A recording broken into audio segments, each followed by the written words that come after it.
In at number 10, the Poisons. This is a terrifying race of symbiotes that come to us in a 2017 Venomverse event. Their leader is none other than a turned Thanos, and the Poisons were first discovered by an alternate universe version of Doctor Strange, and they were actually given the capability for interdimensional travel by a poison Doctor Doom. These scary symbiotes are a predatory alien that actually feeds off of Klyntar symbiotes and are able to disguise themselves to attract prey by looking like friends of loved ones, which is just sadistic. Number 9. Anti-Venom. This next scary symbiote may look horrific, but Anti-Venom is actually known to be a healer of sorts. And after Eddie Brock was diagnosed with adrenal cancer, the Venom suit was the only thing keeping him alive. Wanting to die with some sort of dignity, he decided to get rid of the suit. At around the same time he was working for a food bank, the owner, Mr. Lee, said he could rid Eddie Brock of his cancer. What he didn't know was that Mr. Lee wasn't who he said he was. He secretly was a supervillain known as Mr. Negative, and once he had control of the symbiote, his powers mixed with it. When the symbiote finally returned to Eddie, he was transformed into Anti-Venom. And here's the scary part, he was immune to Venom's normal weaknesses, including sound,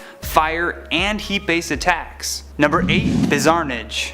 Bizarnage, a cross between DC's Bizarro and Marvel's Carnage. What's bizarro is how this scary symbiote came together. In 1996, Marvel and DC decided to do a crossover that included a crazy storyline where Spectre from DC merged with the Living Tribunal of Marvel. This merging affected everything, creating a whole new universe called Amalgam. I'm guessing that's short for amalgamation, but who knows. This saw the mix of both heroes and villains throughout both universes and led to the white mummy lookalike that we see here. This jagged and inverted coloring of Venom makes this combo one scary symbiote. Number 7.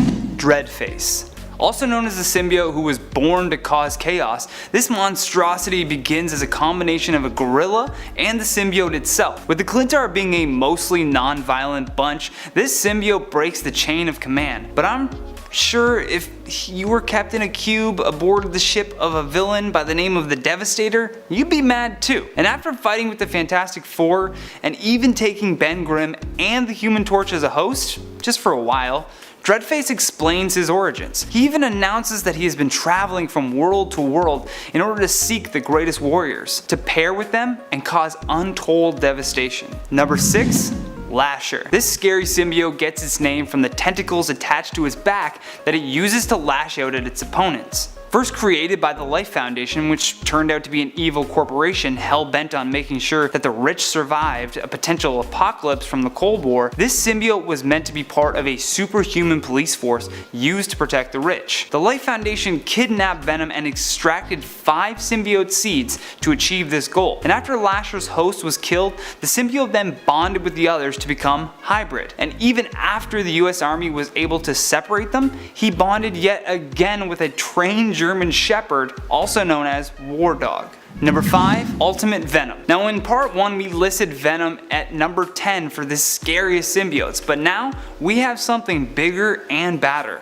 I mean, just imagine seeing this in a dark alleyway. Ultimate Venom came as a result of a scientific experiment gone horribly wrong. While Peter Parker and Eddie Brock's fathers were working together on Project Venom, they were hoping to create a symbiotic biosuit that could potentially be used for good and eventually cure all illnesses. When the experiment went wrong, both Peter and Eddie's fathers were killed, and we see a clear separation from them as regards to the use of the symbiotic suit. While Peter chose to reject the seemingly out of control and violence, Eddie decided to embrace the cannibalistic carnage, thus becoming Ultimate Venom. Number 4. Mayhem. She stands to be a daunting foe for anyone, and yeah, you heard me right, she. Mayhem is a mix of Spider-Girl and a symbiote that resulted in the first ever human symbiote hybrid. She has the strength of both Spider-Girl and a symbiote with absolutely none of the same weaknesses. However, this story is much deeper than just that. In an issue of What If back in 1998, we learned that Norman Osborn had kidnapped Mary Jane and Peter Parker's baby that was believed to be a miscarriage at the time. It turns out that Osborn had created a clone of baby May Parker and manipulated her DNA with the symbiote. She then was named April Parker, aka Mayhem. Number 3.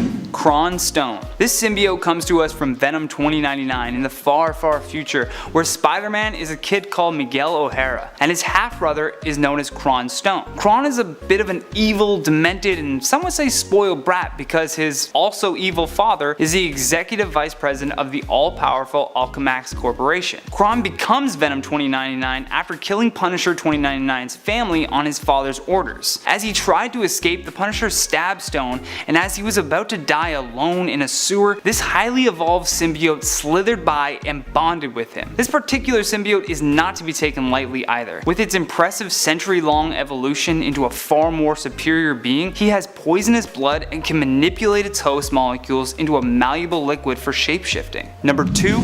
Agony. Going back to the Life Foundation I mentioned before, I can't leave out this terrifying symbiote. Also known as Leslie Gesnaria, a former mercenary, she was one of the 5 people used in the superhuman police force for the Life Foundation's protection. Agony isn't just her name, it also describes what will happen to anyone who opposes this scary symbiote. With bright purple hair, razor sharp claws, fang-like teeth, and the ability to spit acid, this symbiote is not to be messed with. Although her full potential was never fully realized, she was killed because the symbiote Scream deemed her to be inherently evil. Once the symbiote was detached from its host, however, it too became part of the monster that is Hybrid. Number 1. Phage. With its orange and black coloring, this symbiote couldn't be more perfect for Halloween. Phage was also one of the special symbiote police force meant for the Life Foundation. Its host was Karl Mach, another very skilled mercenary that worked at the Life Foundation and volunteered for this program. His brooding confidence to proclaim himself the leader of the superhuman police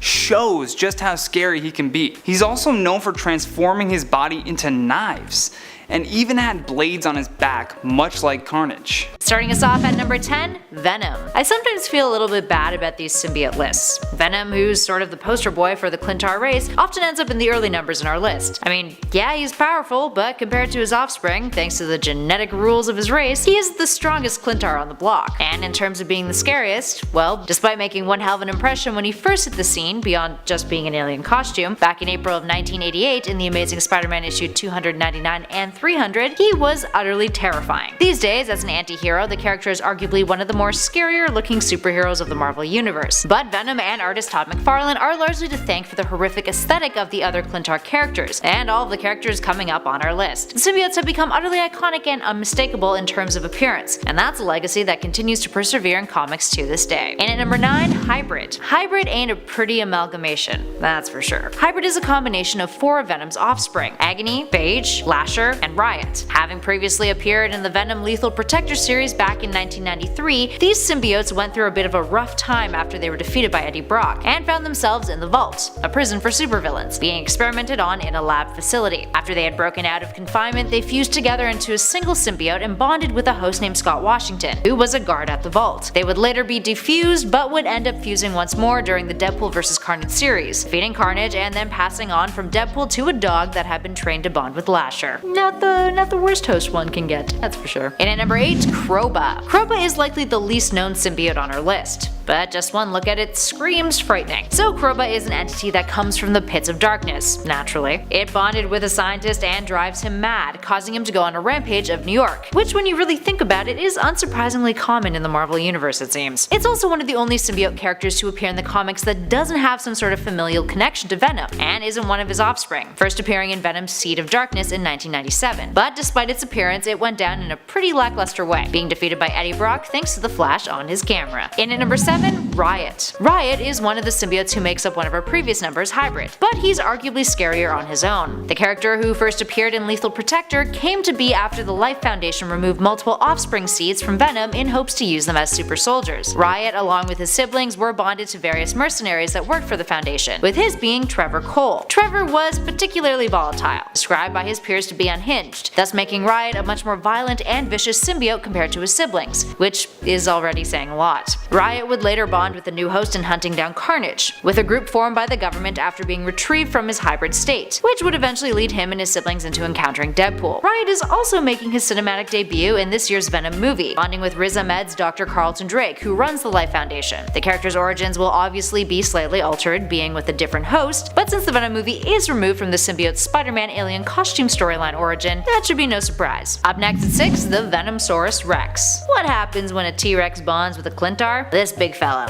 That's what. While some of you might be like, dinosaurs are cool, consider how utterly horrific it would be to come face to face with not only a real-life dinosaur, but one with the bloodlust of a Klyntar symbiote. Real-life dinosaur? Okay, sure, count me on board. But one that wants to eat my brains for sustenance? Yeah, might pass on that. There's not a whole lot to say about the Venomsaurus Rex, aside from the fact that it is a symbiote who bonded with a savage T-Rex, and it has made a handful of appearances in the Marvel Universe over the years, including in the Venomverse and in Old Man Logan. Moving on to our number 5 spot, Scream. Scream fits the bill as one of the scariest symbiotes for both being aesthetically chilling and straight up batshit crazy. For starters, Scream was another of the Venom offspring characters to first appear in Lethal Protector, but unlike her 4 other siblings, she wouldn't survive into the later hybrid plotlines. Rather, she was killed off in Venom Volume 1, Issue 15 in 2012, after Eddie Brock began to hunt down symbiotes. Brock trapped her by paralyzing her with a sonic emitter and then stabbed her multiple times in the head with a heated dagger. I mean, forget symbiotes, Eddie Brock should be at the top of this list. Dude gets gruesome at times. Anywho, Scream's host Donna had a history of psychotic episodes prior to her becoming one of the Life Foundation's hosts. After bonding with Scream, she attacked them all in California and was initially defeated by Venom and Spider-Man thanks to a metabolic accelerator. The Life Foundation managed to recover her and her siblings though, and later she returned, killing the hosts of the other symbiotes with a powerful psychic ability, thanks to Donna's schizophrenia apparently, and then framed Eddie Brock for all of their murders, which pissed off her symbiote siblings quite a bit. Needless to say, she's slightly unhinged. Up next, number 4, Mania. Mania, also known as Maniac in later years, is one of the most vicious symbiotes to date. A clone of Venom, specifically cloned from Venom's tongue, this symbiote was initially created as a means of exterminating all life on Earth, but it refused to bond with any of the hosts that it was exposed to. Instead of bonding fully, Mania would bond and then brutally maul and murder each one of these potential hosts for fun. At one point, it comes into contact with a prospective host who is a prison inmate, who manages to reject the symbiote. So,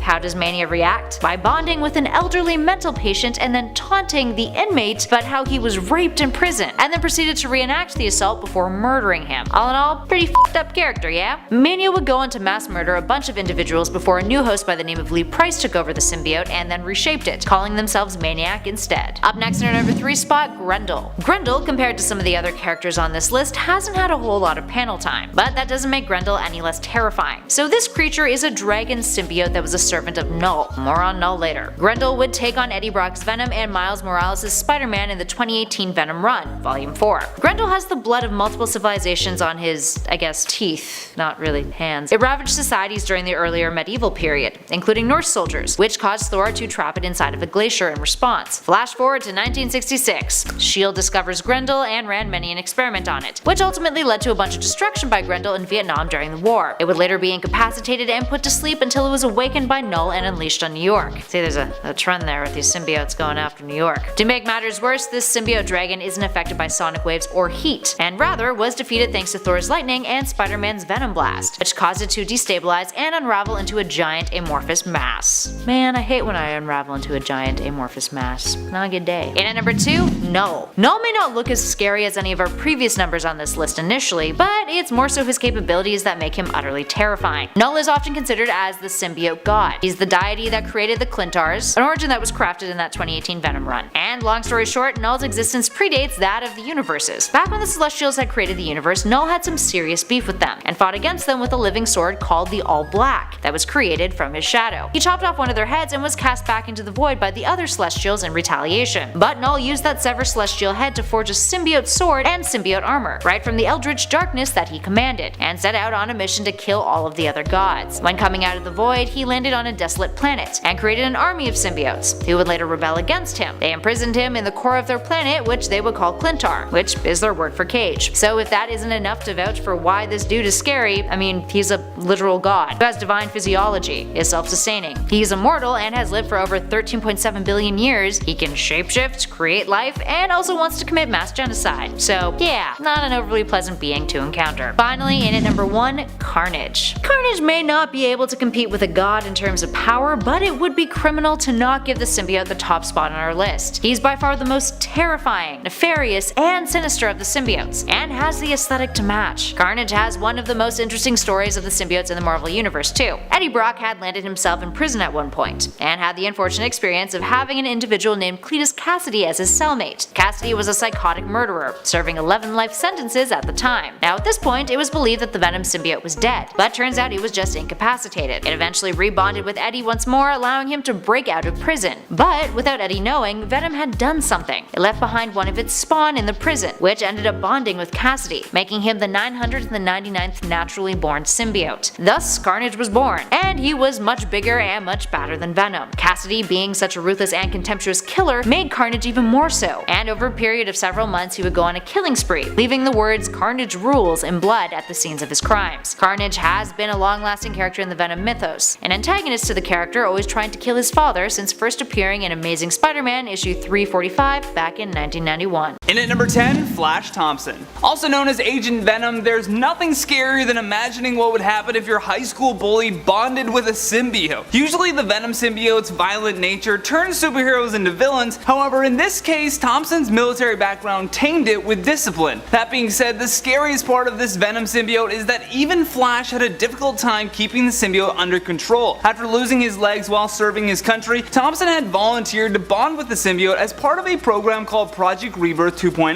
Not only did the symbiote regrow his lost limbs, it also elevated his powers to that of Spider-Man's, which is a step up from being an ex-soldier bound to a wheelchair. In at number 9, Spider-Gwen. Much like the classic story of Peter Parker being bitten by a radioactive spider, in the Earth 65 continuity it was Gwen Stacy that followed that path instead. As such, she too was exposed to the Venom symbiote and quickly realized how scary its power was. Gwen had met with Murdock at Oscorp in hopes of saving her father from being sent to prison. While there, scientist Dr. Elsa Brock had told Gwen she could restore her powers and cure Harry Osborn by exposing the lizard serum to the radioactive spider isotopes. A deal was made to help Harry, but after S.H.I.E.L.D. had sent bounty hunters to capture Harry, he convinced Gwen to break the deal with Murdock. Eventually Harry would transform into the lizard, forcing Gwen to team up with the S.H.I.E.L.D. bounty hunters Shadowcat and Logan, and using her isotopes she turned the lizard serum in Harry's veins into Venom. But the symbiote would then jump from host to host before finally bonding with Gwen. In at number 8, Deadpool.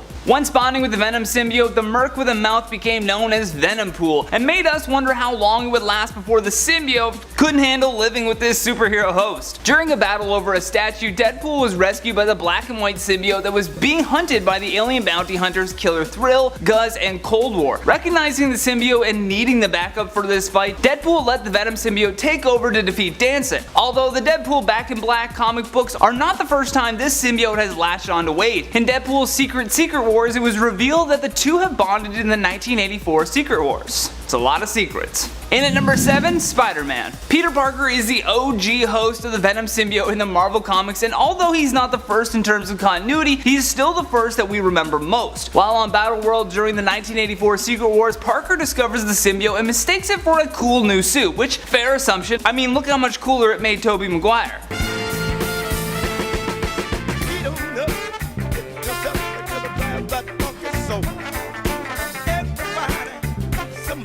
All of his hopes and dreams of being more confident in his cool new black suit though were soon destroyed after realizing he accidentally just carved a perfect path for what will become his greatest enemy. The black suit as Spidey still stands as one of the more scary versions of Spider-Man, at least in our opinion. In at number 6, Miss Marvel. Before becoming Captain Marvel and before the Venom symbiote, Carol was known as Miss Marvel. During the events of Siege, where Norman Osborn was leading an assault on Asgard, where the Venom symbiote had been just snatching up Asgardians and consuming them. In order to quell this destruction, both Miss Marvel and Spider-Man confronted Venom, who at the time was under the control of Mac Gargan. Spidey questioned him about his recent horrendous actions, which included starting a gang war and eating squirrels. I'm not sure which is worse. In the middle of battle, Miss Marvel lends the assist by literally yanking Mac out of the symbiote, for which it did not take kindly to. In response, the Venom symbiote merged with her, forcing Carol to run amok through the city. In at number 5, Guardians of the Galaxy. This is one of the scarier yet most exciting times that a superhero bonded with the Venom symbiote, mainly because it was more than one superhero who had their turn with the psychotic plague. The first host it chose was Groot, and once being knocked into next week by Drax, it evaded attacks until latching onto Rocket Raccoon. With alien-like firearms attached to its terrifying little body, the symbiote attempted to take control of the ship. If that wasn't scary enough for you though, Drax to the rescue again, and upon Drax trying to rip the symbiote off of Rocket, it promptly switches over to the more powerful Drax. Now as Venom Drax, he takes control and flies the ship to the home planet of the symbiotes. In at number 4, X-23. During the Edge of Venomverse series, we got to explore Venoms from other realities, and in the same complex that was experimenting on X-23, also known as Laura Kinney, they also just so happened to be working on the Venom symbiote. Coincidence? I think not. It was only a matter of time before the two bonded, over their share of long walks on the beach, leading to a massacre that befell anyone attempting to stop Laura from escaping. And after arriving in New York City, this X-23 symbiote became a monster of sorts, the kind that you hear about in urban legends. Even scarier is that Laura, who bears a striking resemblance to Wolverine, actually would give in to the symbiote's power. In at number 3, the Punisher. Frank Castle isn't like your average superhero, but his fair share of heroic deeds earns him a spot on this list. If you weren't scared of the Punisher to begin with, the Venom Punisher will certainly give you chills. In fact, I don't know if there's another character that personality-wise fits better than Frank Castle in the Venom symbiote. Unfortunately, we never were able to delve into too much of what this match made in hell would look like due to its limited run in the Marvel's What If series. Like many of its hosts, the Punisher had trouble trying to keep it under control, but with similar desires he manages and decides to keep it, even though it forced him to have a grudge with Spider-Man that ultimately ended in him being forced out of the suit. In at number 2, Wolverine.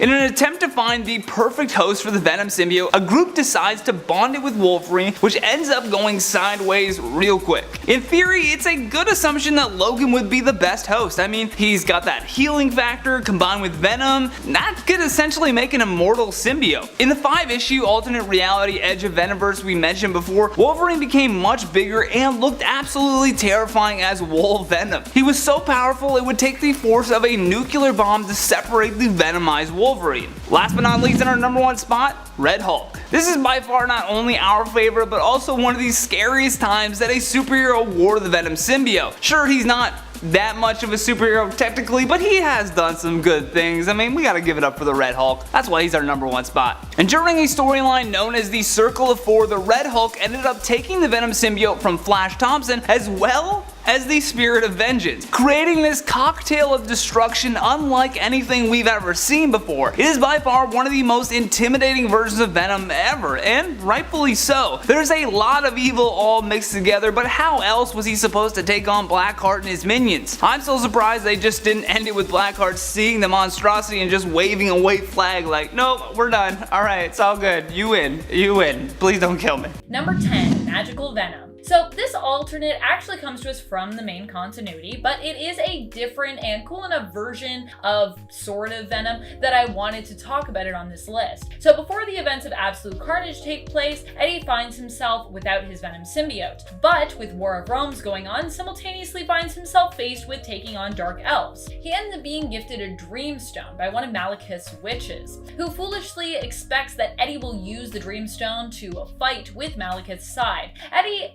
accepts the gift, but of course rejects the offer, biting off that witch's arm. The Dreamstone is a magical item that allows him to make dreams and wishes become reality. He uses it to create his own magical version of the Venom symbiote, but one that is fully under his control, as it doesn't possess its own consciousness. I mean, obviously I think that the Venom voice is usually a plus in most cases, but having your own symbiote that you have complete control over, that sounds pretty freaking sweet. Number 9, Symbiotes. The Symbiotes in the battle realm of Earth 15513 come from the combination of the remnants of the dark side of the Sentry, known as the Void, and the Venom symbiote, after both were blasted away and seemingly disintegrated during the Contest of Champions miniseries by Punisher 2099. Not only do they look super freaky and cool, but it is through their existence that the stick of this universe is able to actually resurrect the Sentry after he's been killed, while at the same time using their connection to the Void to actually siphon out that second personality of Robert Reynolds, so that all that remains is the Sentry, which is pretty neat. Even if you don't think these things are as cool as Venom just on their own, just how they're used, like to create a sentry without a void, that's insane. Number 8, Port Grind. Okay, so hear me out. Yes, this version of Venom does come from the same alternate universe as Peter Porker of Earth 8311. And I know what you are thinking, this maybe makes him more ridiculous than the original, not cooler, Amanda. But the crazy thing about any alternates that are from the Anniverse of Earth 8311 is that they have insane physics-defying fighting techniques due to the fact that they are cartoons. Because of this, the Port Grind of Earth 8311 could likely kick the butt of Earth 616's Venom, squishing him into just like a little ball of putty in his hands. He'd like squish it into a ball and then like slam dunk it or something.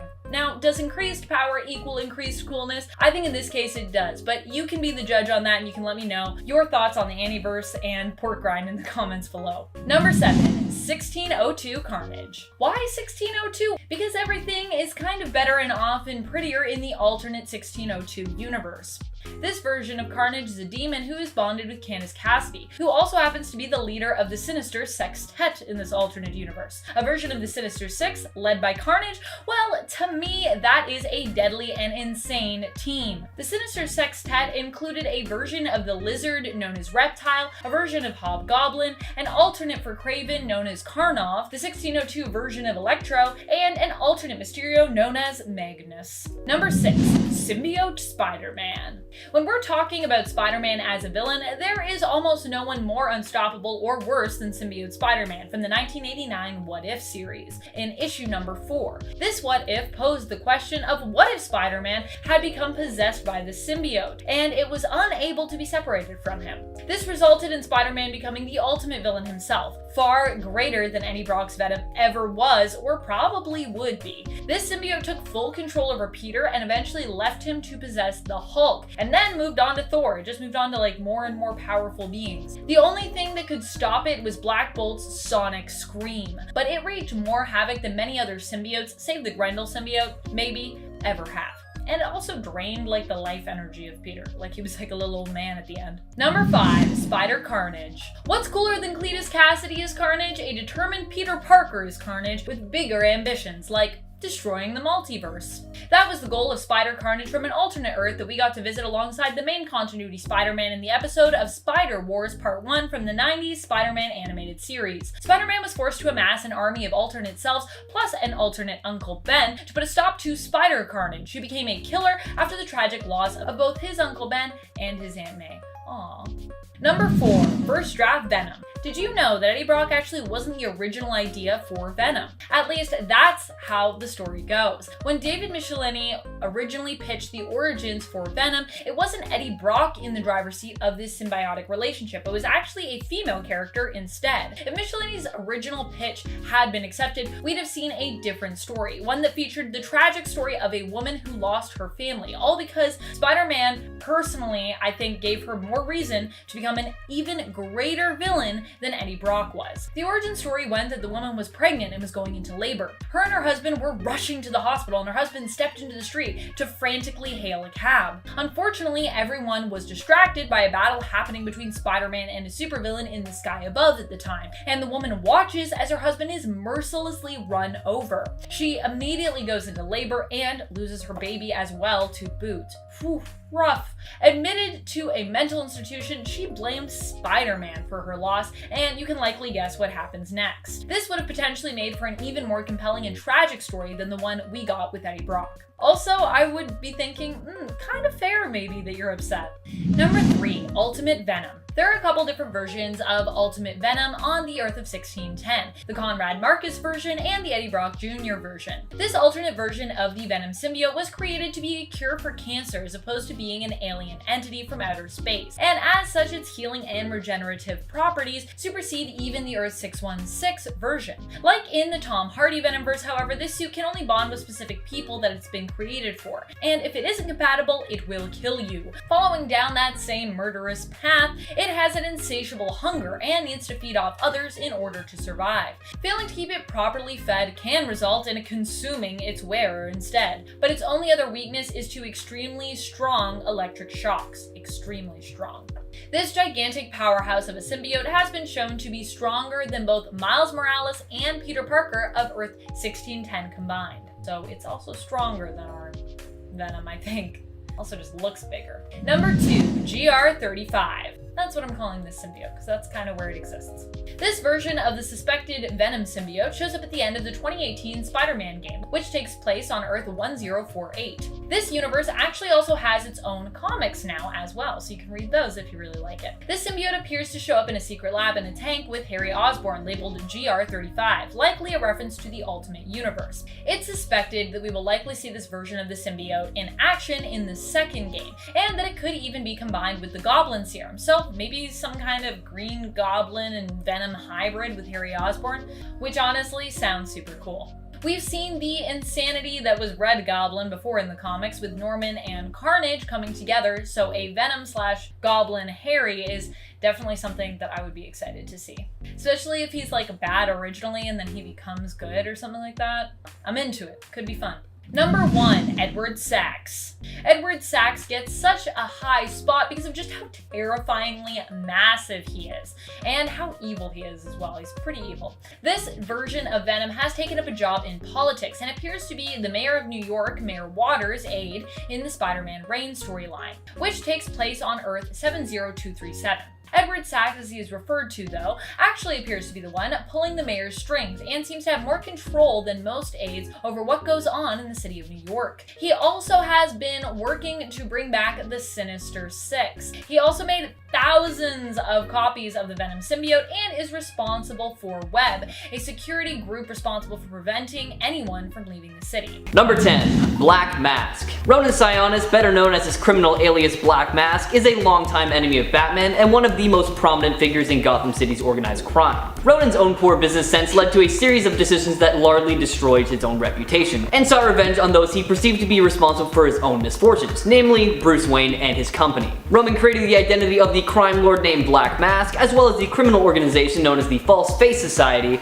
in order to wreak havoc on Gotham City. If Black Mask were to bond with any symbiote, I feel like it would be the Riot symbiote, which is one of the 5 symbiotes that was forcibly spawned from Venom by the Life Foundation. Riot's brutal nature and ability to create blunt weapons like hammers and maces, coupled with the Black Mask's terrifying ability of interrogation and marksmanship, would make him a truly scary villain because he wouldn't simply just be a gun-wielding hitman anymore. The two could run his crime empire through fear alone, and they would really benefit from one another's company. Black Mask would quickly jump to being one of Batman's most fierce adversaries. Interested in checking out both of these characters? Well, check out Black Mask in his first appearance in 1985's Batman number 386, and Riot in 1993's Venom Lethal Protector number 4. Number 9, Harley Quinn, the former girlfriend and sidekick to the Joker that we all know and love. Once a criminal psychologist turned flamboyant criminal menace, her intentions are typically good, but her methods often betray her insanity, and that leads to some messy situations. Now, the original incarnation of Harley Quinn on New Earth was partnered with Poison Ivy a lot, and was actually injected with Poison Ivy's serum, and that gave her some superhuman abilities, toxic immunity, and the ability to even breathe underwater. That, coupled with her genius level intellect and master of gymnastics and hand-to-hand combat, made her a formidable foe for everyone and everything that came her way. If Harley were to be coupled with any symbiote, it would have to be the Scream symbiote, another of the 5 symbiotes that spawned from Venom at the Life Foundation. Scream's ability to extend her hair-like tendrils to attack and ensnare her enemies would turn Harley's pigtails from a fashion statement into a deadly weapon. I mean, just imagine her with her signature mallet in one pigtail and pop gun in the other while still being able to jump around and defend herself. That is absolutely wild, and I would love to see it. Check out Harley Quinn in her first comic book appearance in 1999's Batman Harley Quinn, and Scream in 1993's Venom Lethal Protector number 4. Number 8, Batman Who Laughs. Hailing from Earth -22, this alternate Bruce Wayne had a pretty similar origin to the Caped Crusader that we're all familiar with. However, after an all-out assault from the Joker against Gotham, Bruce completely loses it and just decides to snap the Joker's neck, which caused a mysterious gas to leak from the Joker's mouth into Bruce's body. This led to the mad descent of Bruce's sanity and his transformation into the Joker-Batman hybrid known as the Batman Who Laughs. From then on, he assembled the darkest and most twisted versions of Batman across the dark multiverse, and created the Dark Knights in order to wreak havoc on the world. Now, I feel like it kinda goes without saying, but the Batman Who Laughs would absolutely be partnered with the Carnage symbiote, because they both have this inherently sadistic and twisted nature. The fact that the Batman Who Laughs has the abilities of the Joker and Batman combined makes them scary by itself, but he not only has the know-how to take you down in a scenario, he also lacks the mental stability to just go easy on you. Imagine the psychotic power amplified by the Carnage symbiote's bloodlust. Considering that the Dark Knight death metal event is still going on, we probably already know where to find the Batman Who Laughs, but just in case, check him out in his first appearance in 2017's Dark Days, The Casting #1, and check out Carnage in 1991's Amazing Spider-Man number 345. Number 7. Deathstroke. Slade Wilson is Deathstroke the Terminator, the world's best and most expensive mercenary around. Thanks to its artificially enhanced physiology, he is able to think 9 times faster than a normal human, meaning he is always at least 10 steps ahead of you, and he also possesses superhuman levels of strength, speed, stamina, and durability. Now that, coupled with his mastery of every form of martial art and weaponry, brings a whole new meaning to the term gun for hire. Known probably best as the longtime enemy of the Teen Titans, Slade was also a founding member of Lex Luthor's Secret Society of Villains, and has also been seen working with the League of Assassins. If Deathstroke were to ever get a symbiote, he would likely be paired with Scorn due to it being a techno-hybrid symbiote.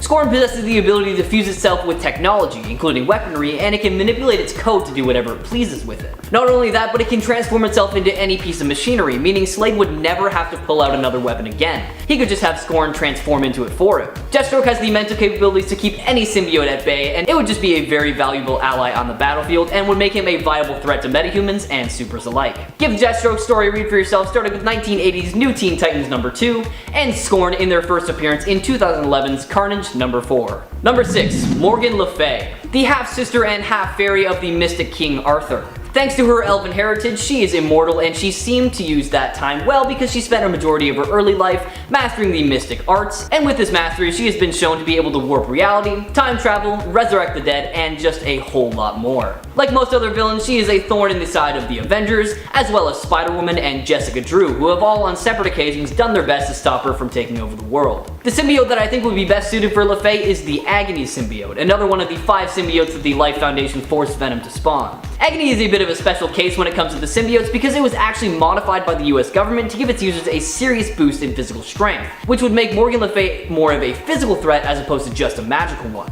Agony also possesses the ability to spit acid, which can burn through almost anything, and it can even absorb any chemicals thrown its way, which was shown when it absorbed Spider-Man's artificial webbing. Just try and picture the immortal and all-powerful magic user that can not only spit acid and attack you from long range, but can cave in your skull if you get too close. That's pretty scary if you ask me, and I would love to see it someday. If you're not familiar with her, take a look at Morgan Le Fay for yourself in her first appearance in 1955's Black Knight #1, and while you're at it, check out Agony in 1993's Venom Lethal Protector #4. Number 5. The Phoenix Force. Now when I say the Phoenix Force in this case, I basically mean anyone who is its current host. The Phoenix Force, one of the oldest known cosmic entities around, representing life that has not yet been born, as well as the forces of creation and destruction. The Phoenix Force is an immortal, indestructible, and mutable manifestation of the prime universal force of life. It is the nexus of all psionic energy, which does, has, and ever will exist in all realities of the Omniverse. Now at first the Phoenix Force was a formless mass of energy, but a long time ago it came to Earth and met a magician named Farron, who worshipped the legendary Phoenix and whose daydream-like visions prompted the entity to adopt the Firebird form it has today. Other known avatars of the Phoenix have been Rachel Summers, Cyclops, Emma Frost, Colossus, and probably the most well-known, Jean Grey.